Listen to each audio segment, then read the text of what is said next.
DJ গান লাগায়, ও শেফালি কেন পানে জর্দামে শালি,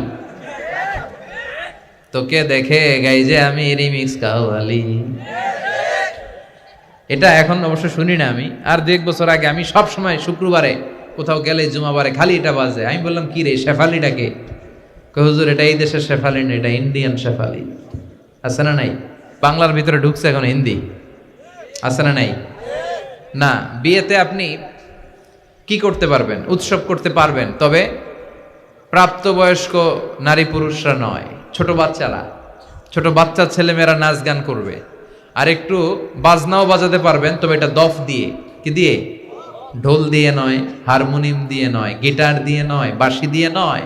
বিশ্বনবী বলেছেন আলিনু আন-নিকাহা বিদ্দুফুফ, দফ বাজিয়ে ব্যান্ড পার্টি করে, দফের ব্যান্ড পার্টি করে বিয়ের ঘোষণা দাও, যাতে মানুষ বুঝে যে এখানে বিয়ে হতে যাচ্ছে। খেয়াল রাখবেন, বিয়ে ছাড়া পতিতালয়ে মানুষ যা করে অবৈধ সম্পর্ক, বিয়ের পর একজন নারী পুরুষের মধ্যে ওই দৈহিক সম্পর্কটাই হয়, একই জিনিস হয়, কিন্তু ওইটা হারাম, এইটা হালাল। ঠিক কিনা? কেন হালাল? কারণ এটা আল্লাহর দেয়া বিধান মোতাবেক হয়েছে। আর এটা লুকিয়ে লুকিয়ে চোরের মতো নয়, সামাজিক স্বীকৃতি নিয়ে তারা এই ভালোবাসার সম্পর্ক গড়েছে। চিল্লায় বলেন ঠিক কিনা?